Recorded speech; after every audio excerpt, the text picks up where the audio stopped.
Waalaikumsalam. Oke, sekarang kita akan belajar materi fisika ya, tentang fluida. Tapi sebelum belajar kita berdoa dulu. Ini pakaiannya sudah rapi? Coba berdiri semuanya. Ya, sudah lengkap ya. Kaos kaki satu, pakaian ya sudah rapi. Silakan duduk kembali. Kalau kelas, sektor kelas. Ya, silakan dibimbing doanya. Siap, ya. Bisa mulai.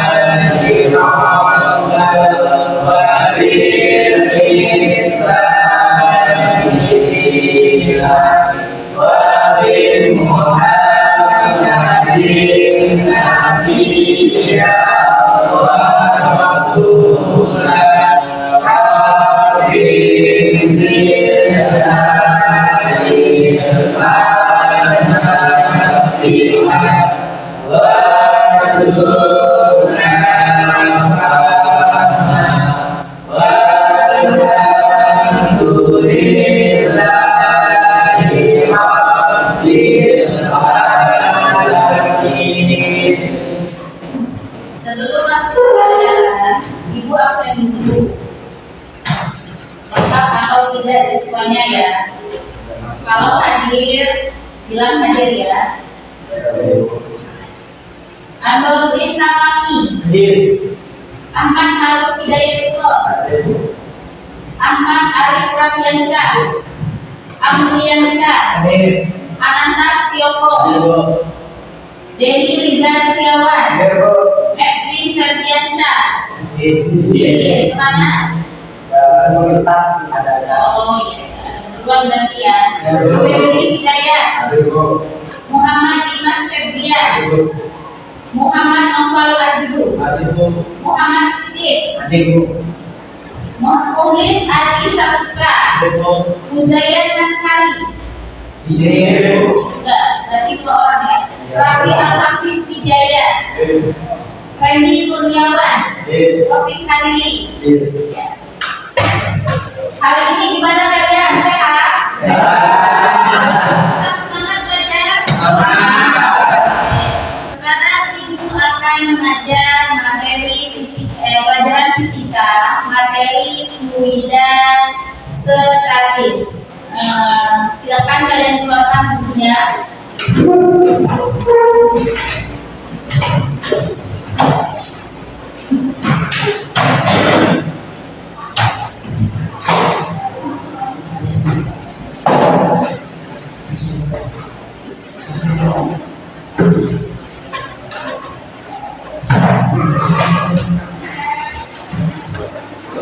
Buku LKS, buku tulis dan pulpen silakan dikeluarkan.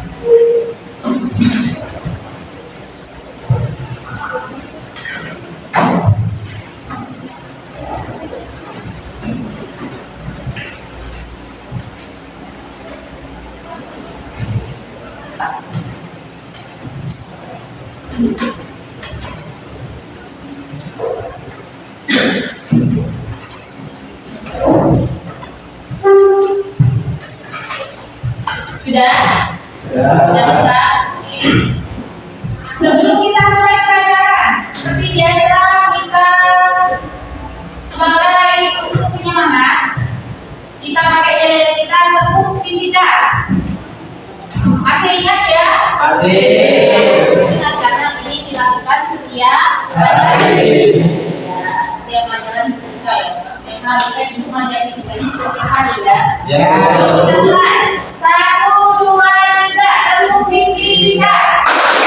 Fisika, yes. Sekali lagi, tepuk fisika.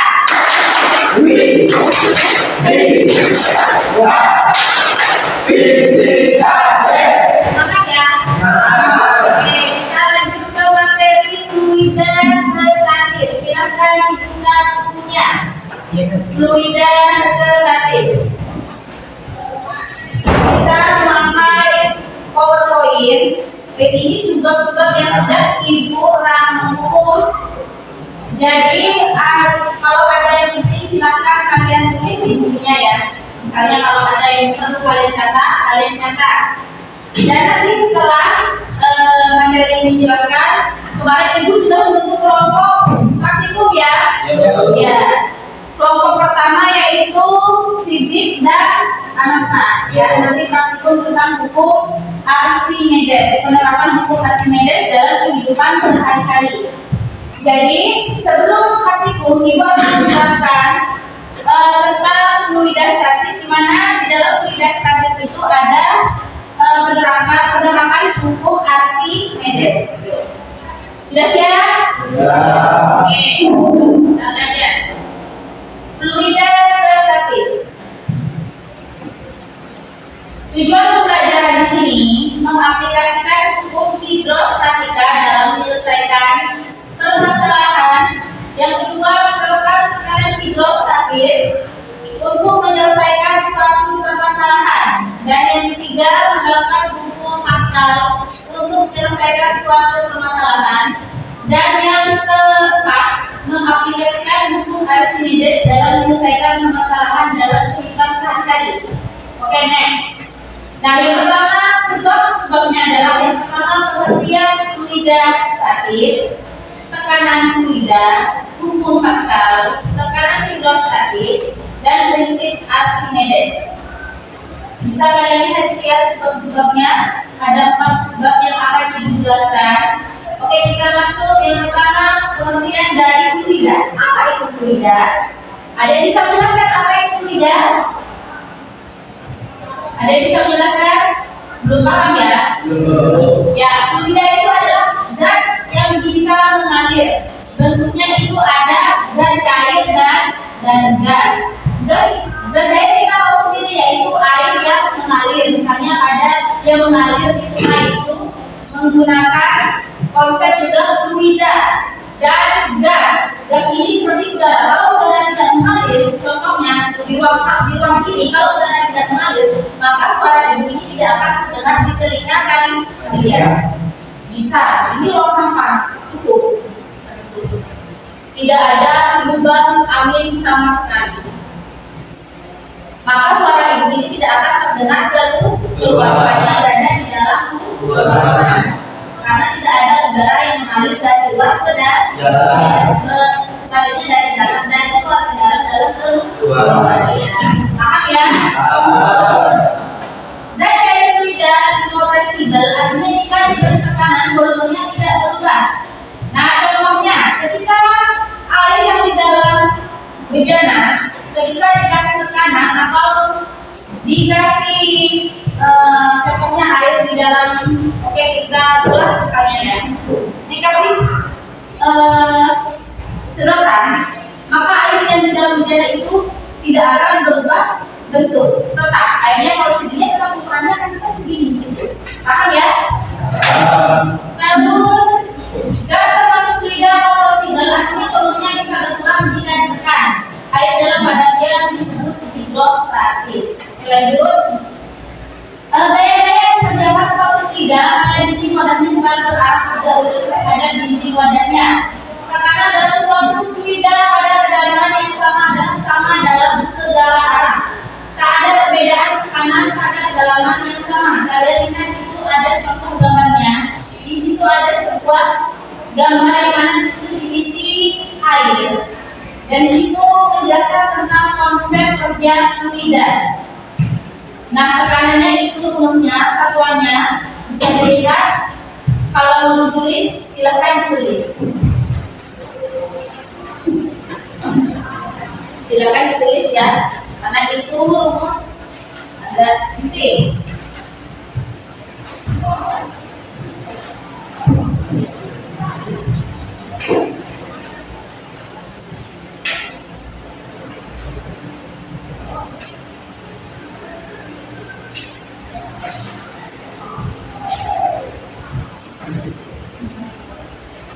Terlihat dari sebelah sana, Sidik? Terlihat kan?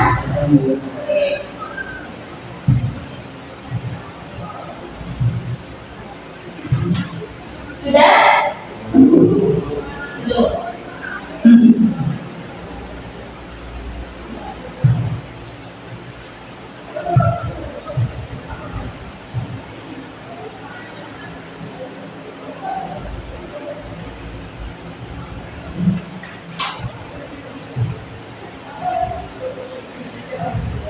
Oke, sudah ya.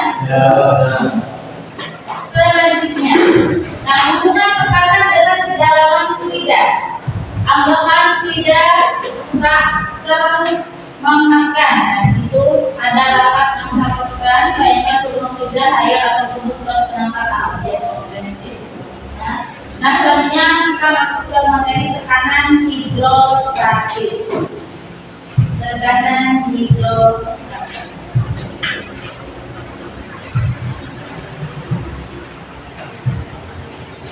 Apa itu tekanan? Tekanan hidrostatis adalah tekanan yang disebabkan oleh gaya yang ada pada zat cair terhadap suatu bidang tekan pada kedalaman tertentu. Penerapan tekanan hidrostatis dalam kehidupan sehari-hari saat kita menyelam di kolam atau di laut, maka kita akan merasakan tekanan hidrostatis yang semakin besar jika kita menyelam semakin dalam. Dasar bendungan pada bagian dasar akan semakin tebal guna untuk menahan tekanan zat cair yang semakin ke bawah semakin kuat. Ada lagi konsepnya, contoh tekanan. Misal ada dua hewan yang berdiri di atas tanah. Yang setelah hujan kan tanah itu agak lunak ya. Ada hewan yang pertama bebek, yang satunya ayam. Ketika mereka sama-sama berdiri di atas tanah yang lunak, maka lebih dalam mana bekasnya bebek apa ayam? Ayam. Bekas bebek apa ayam? Ayam. Kenapa? Oh ya, karena di kaki bebek ada selamut, sedangkan pada ayam ada bahwa tekanan yang diberikan itu lebih besar pada ayam. Sip, tangan dong. Selanjutnya, sifat-sifat tekanan hidrostatis. Di bawah ini merupakan sifat tekanan hidrostatisnya. Tekanan hidrostatis ini memiliki sifat, yaitu tekanan hidrostatis akan bergantung pada kedalaman cairan. Tekanan zat cair segala alat besarnya sama, pada kedalaman yang sama, jumlah tekanannya juga sama. Hidrostatis akan sangat memiliki ketergantungan pada gravitasi. Tekanan hidrostatis akan bergantung pada bentuk tempat, kemudian tekanan hidrostatis juga akan bergantung menyesuaikan pada massa jenis zat cair. Nah, rumus tekanan hidrostatis di situ adalah P sama dengan rho, baca rho ya, dikali G dikali H, di mana P adalah tekanan hidrostatis, satuannya pK atau pascal. Rho ini adalah kecepatan, rho ini adalah massa jenis zat cair, satuannya kilogram per meter kubik, dan G ini adalah kecepatan gravitasi, satuannya meter per sekon kuadrat, dan H ini adalah kedalaman, satuannya meter. Contoh soal, perhatikan. Dalam sebuah dasar kolam air terdeteksi oleh alat pengukur tekanan hidrostatis menunjukkan angka 50.000 pascal. Maka hitunglah kedalaman kolam air tersebut. Nah, berarti di sini ditanya apa? Kedalaman, ditanya apa? Ya. Nah, di sini rumusnya P sama dengan rho dikali G dikali H. Yang diketahui di situ massa jenis air apa beda ya? 1000 kg per meter kubik. Kalau pada air yang mengandung NaCl putih air laut itu massa jenisnya berubah. Kalau ini air biasa. Dan gravitasi bumi itu ketemunya adalah 10 meter per sekon kuadrat. Nah, di sini diketahui pK-nya adalah 50.000 P. Jadi P sama dengan rho dikali G dikali H. Jadi P-nya adalah 50.000 sama dengan 1000 dikali 10 dikali H. Jadi H-nya sama dengan 5 meter. Jadi kedalaman kolam tersebut adalah 5 meter. Paham ya? Itu nih coba soalnya. Ya, silakan ditulis. Hapus ini keluar nanti di halaman semester. Silakan ditulis.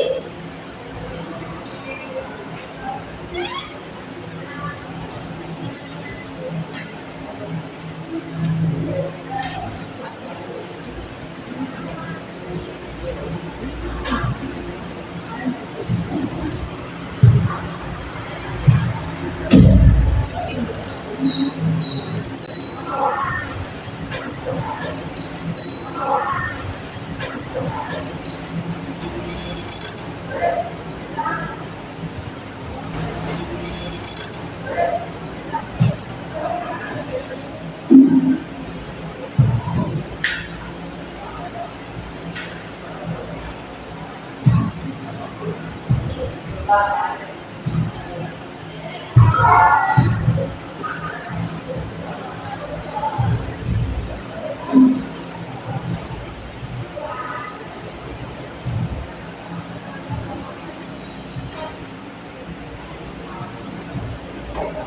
ya?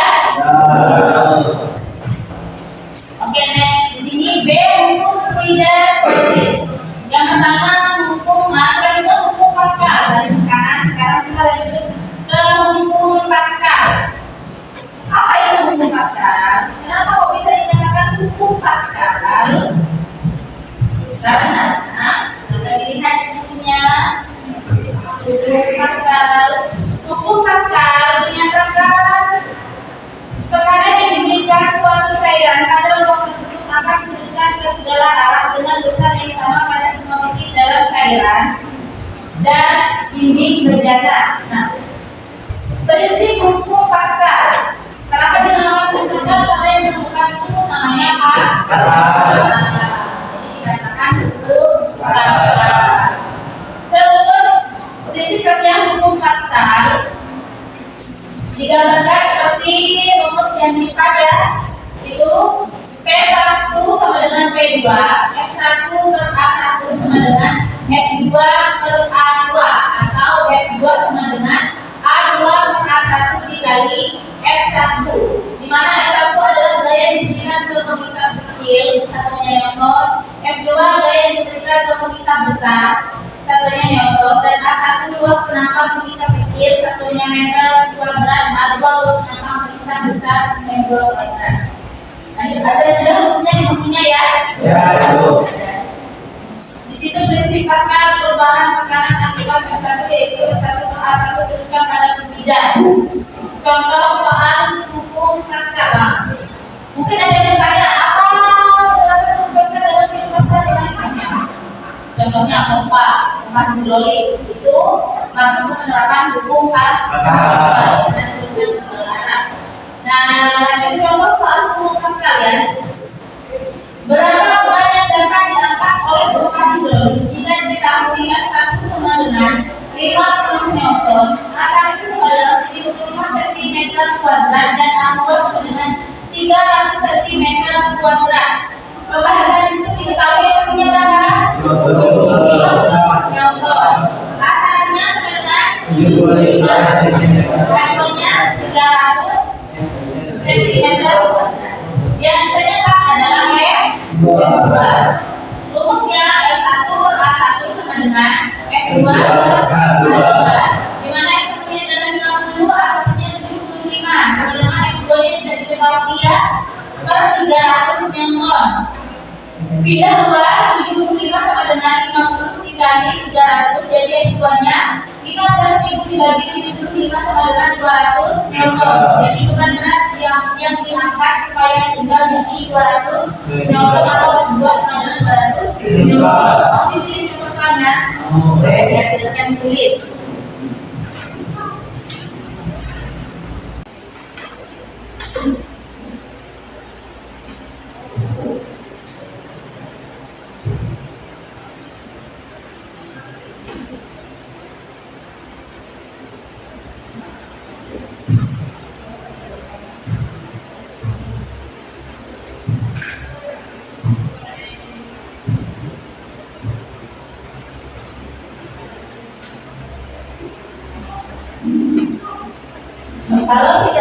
Kalau ada yang tidak mengerti, silakan kalian tanyakan ya. Nanti dari tadi ya.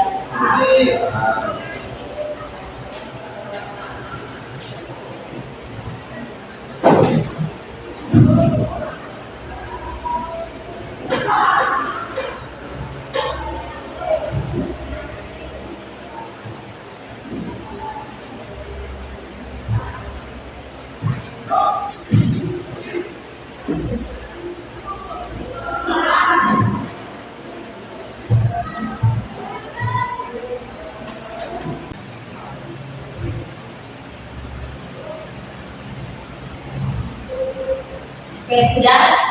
Ya.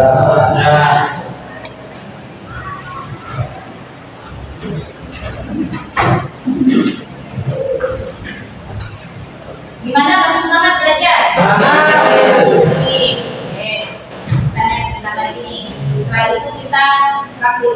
kelompok A ya. Kelompok 1.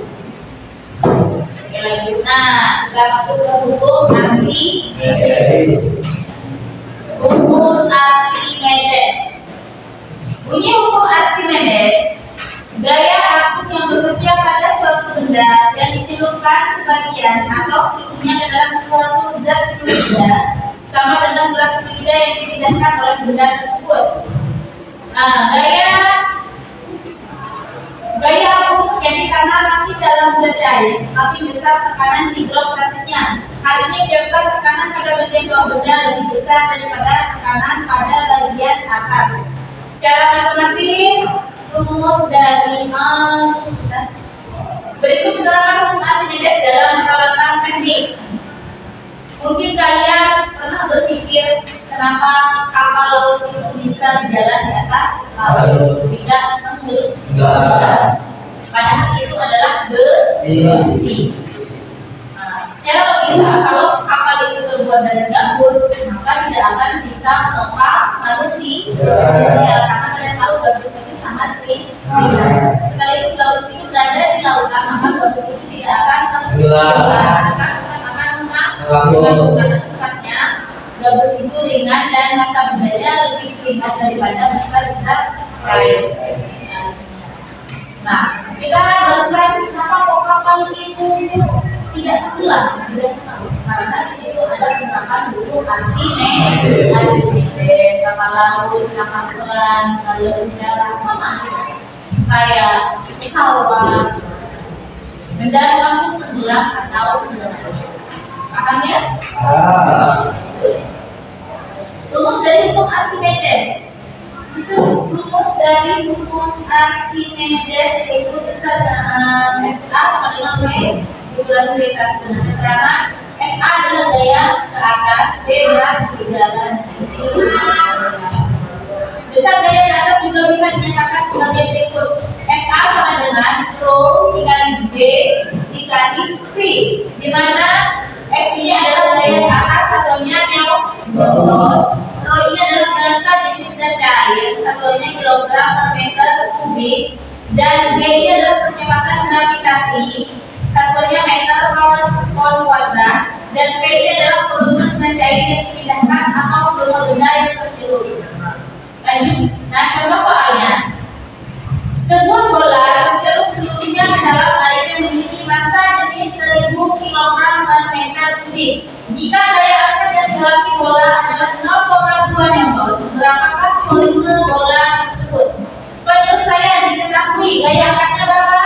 0,2 Newton. Gravitasinya 10 Newton per kilogram. Massa jenis air adalah rho sama dengan 1000 kg per meter kubik. Nilainya adalah di sana kan diketahui F-nya adalah 0,2 sama dengan 1000 dikali 10. 0,2 sama dengan 1000 dikali 10 jadi 10.000. Kalau dalam masih ilmiah 10.000 itu 10 pangkat 4. Jadi kita keluar 10 sama dengan 0,2 dikali 10 pangkat 4 jadi berapa? 2 dikali 10 pangkat 3. 0,2 dikali 10 berapa? 2.000. Contohnya meter kubik. Mau tulis lagi? Jadi bebas kalian tulis sekian, tidak kalian tulis sekian, tapi ini takut keluar di soal ujian semester atau ulangan nanti.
Setelah ini kita praktikum ya. Sudah selesai. Kita masuk ke praktikum kelompok 1 hukum Archimedes.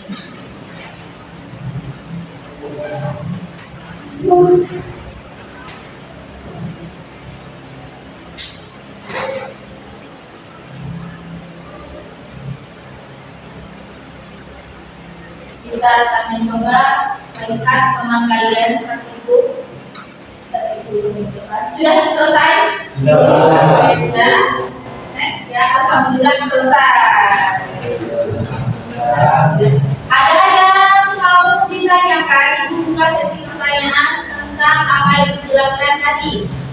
Saya Bu, Apa? Ya, silakan dulu. apakah ada perbedaan saat kita berenang di laut dan di sungai? Gimana yang keras? Apakah ada perbedaan saat kita berenang di laut dan di sungai? Apakah ada perbedaan saat kita berenang di laut dan di sungai? Jelas ada. Ketika kita berenang di sungai dan di laut itu ada perbedaan. Kenapa demikian? Karena masa jenis air laut dan air sungai, air tawar, itu beda. Yang membedakan apa? Karena air laut di sini mengandung senyawa NaCl, atau kalau kalian merasakan air laut itu asin tidak? Karena mengandung senyawa NaCl, maka ketika kita berenang di laut maka tubuh kita akan merasa ringan. Beda dengan ketika berenang di air sungai. Ada yang berenang di air sungai di sini? Ini pernah deh. Nah, sedikit yang kecilnya ya. Ya paham harus paham. Ada yang bertanya lagi? Sudah? Kalau sudah tidak yang bertanya, ibu tutup materi ini. Terus kita lanjut ke kelompok 1 yaitu praktikum ke depan.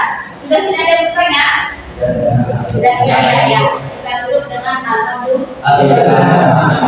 Sekali lagi tekuk fisika.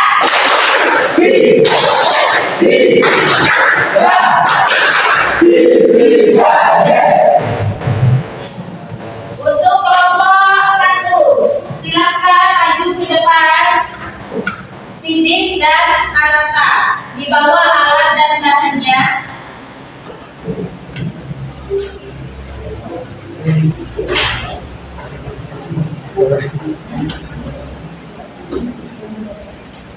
Kameranya.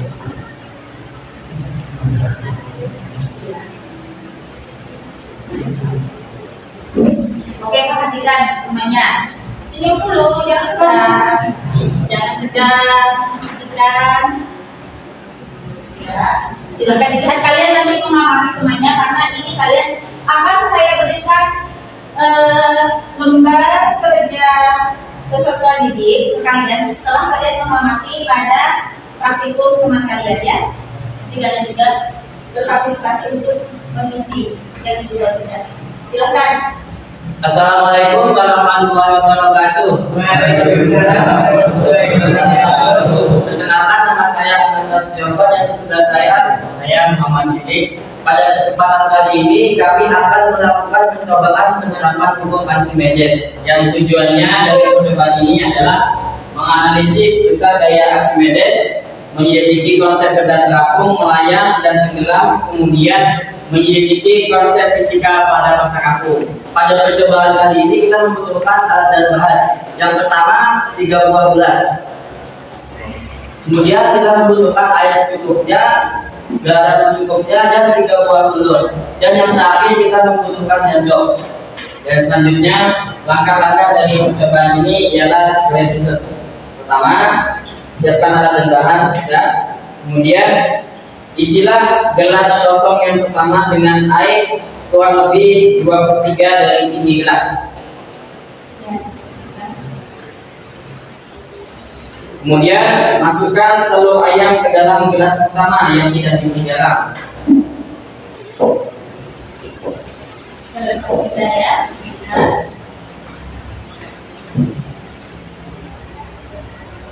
Kemudian, amati posisi yang terjadi dengan telur tersebut. Dalam. Kemudian, catat hasil pengamatan pada tabel pengamatan. Kemudian di gelas yang kedua berilah air, kemudian masukkan 5 sendok garam batu ke dalam air.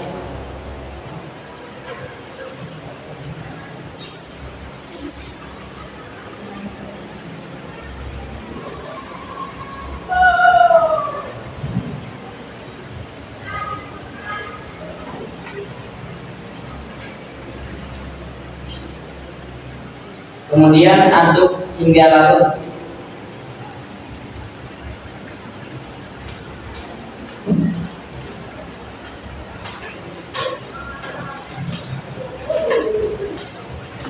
Kemudian ambil telur, masukkan ke dalam gelas tersebut yang sudah dipilih garam. Kampung. Kemudian di gelas yang selanjutnya, gelas yang ketiga, masukkan air terlebih dahulu.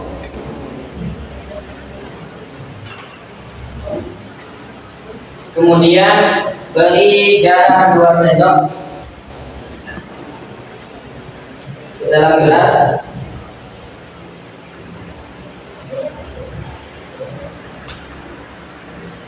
Kemudian aduk hingga larut.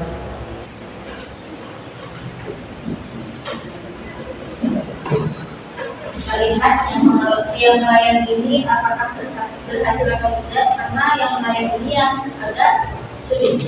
Jadi kita lihat agak kurang larut itu nanti. Kurang larut garamnya. Kita lihat ya.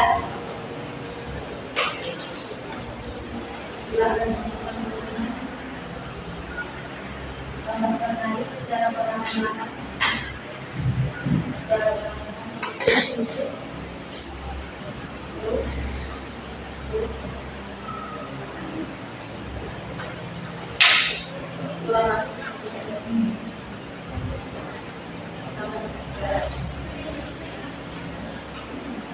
Ini belum nelayan.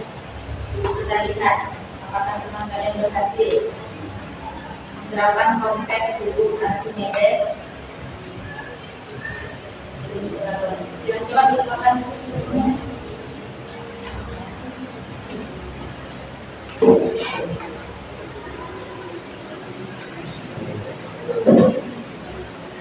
Pelan-pelan.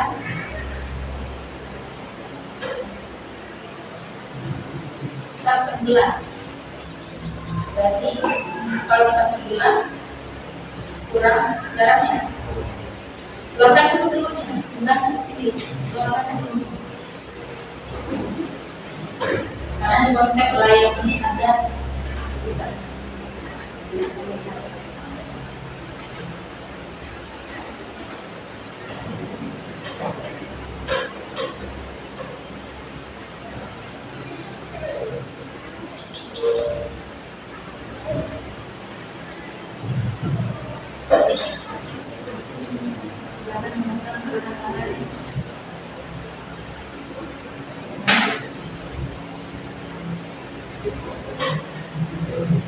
Ya. Nah.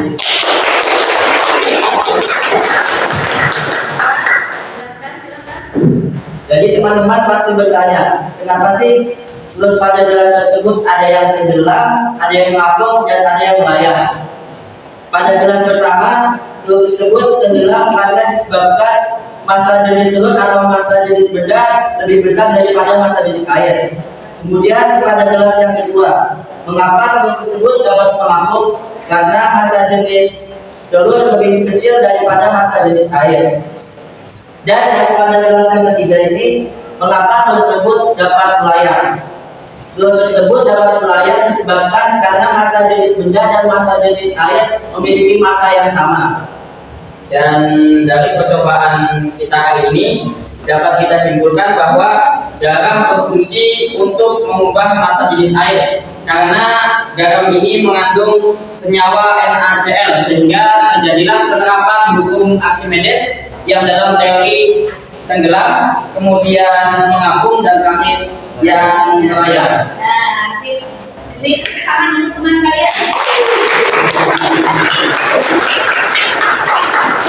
Jadi di sini penerapan dari buku Archimedes selanjutnya, kelompok berikutnya di pertemuan berikutnya yaitu penerapan hukum Pascal, gilirannya Harun dan Rofi. Pertemuan berikutnya. Kalian sudah paham? Ada yang bertanyakan? Paham? Ada yang bertanya? Kalau bertanya, kalian bisa boleh bertanya. Kalau sudah paham, nanti ibu berikan lembar kerja untuk kalian karena kalian sudah mengamati percobaan. Dan di sini lembar kerjanya berisi pertanyaan berdasarkan hasil percobaan bagaimana pengaruh pemberian garam pada air dan bisa menentukan karena kalian sudah lihat sendiri ya. Yang kedua, faktor apa saja yang mempengaruhi besar gaya pada percobaan hukum Archimedes yang dilakukan oleh teman kalian. Yang ketiga, berdasarkan percobaan tersebut, menurut kalian, maka masyarakat dapat melakukan transaksi jual beli di atas perahu. Nah, pasar apung. Pasar apung ini letaknya adalah di kota Banjarmasin, Provinsi Kalimantan Selatan. Banggalah kita sebagai warga Kalimantan karena kita memiliki pasar apung, pasar yang melakukan transaksi di atas air.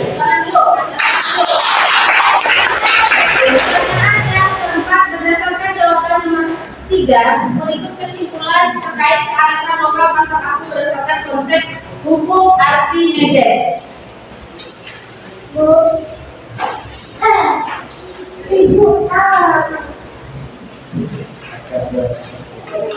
Oke, ibu bagikan ya. Ibu tunggu sekitar 30 menit ya untuk jawabannya. Ya, Amri, Denny, Mukhlis, dan untuk yang di depan silakan duduk kembali. Terima kasih kalian sudah melakukan praktikum ini dengan cukup baik. Next, berikutnya pertemuan berikutnya kelompok Profit dan Profit dan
Kalau ada yang tidak dimengerti bisa kalian tanya ya sama yang praktek.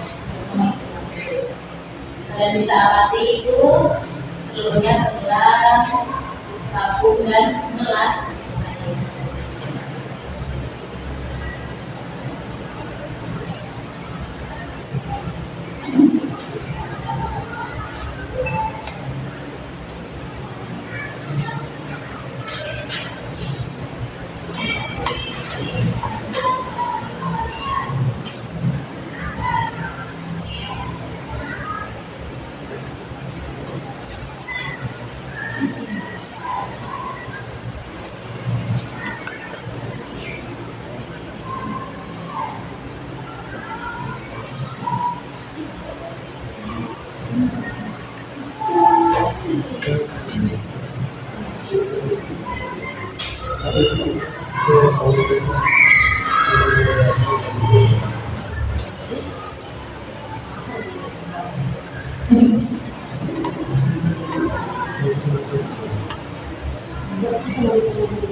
Sudah selesai?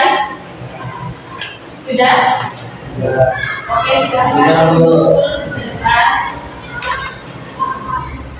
Silakan kumpul ke depan kalau sudah. Jangan lupa diberi nama.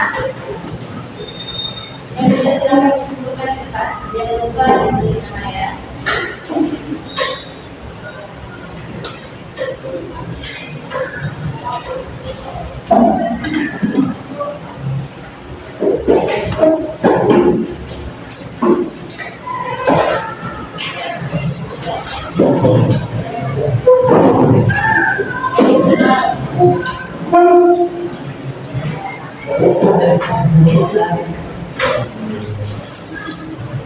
Sudah ya?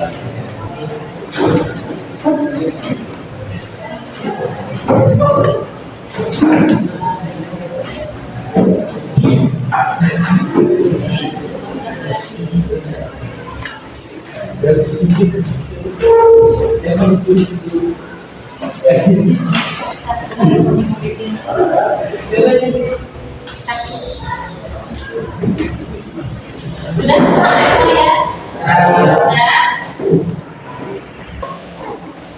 Karena ini sudah selesai ya sama praktikumnya, penjelasan ibu sudah selesai. Sudah dijelaskan semuanya. Ada yang belum dipahami? Tidak ada. Pelajaran ini berjalan dengan semoga bermanfaat. Amin. Tidak semua yang ibu sampaikan ini bersifat sempurna karena kekurangan ini murni dari ibu pribadi dan sempurna ini hanya benar-benar milik Allah. Apa yang saya sampaikan itu kalau kekurangan mohon dimaklumi ya. Nanti kalau ada yang tidak paham, ada bisa langsung tanya apa yang paham atau tanya ke ibu. Kasih kita semangat ya. Oke, karena ini sudah selesai, silakan bukunya disimpan di dalam tas. Masukkan bukunya ke dalam tas.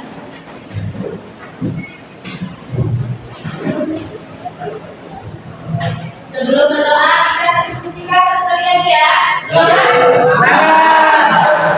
Satu, dua, tiga, diskusikan.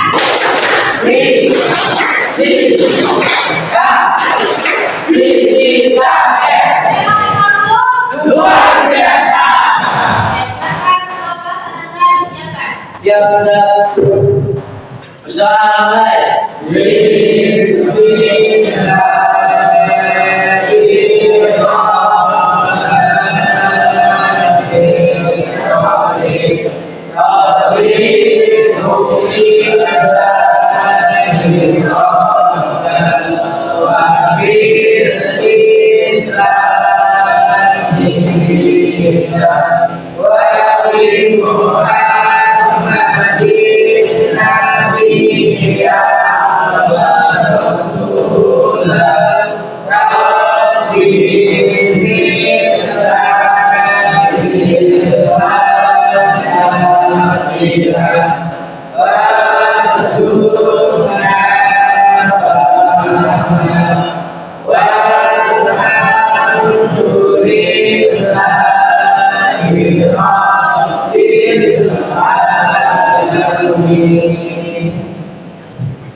Harun dan Rofiq. Maka menerapkan huruf naskah.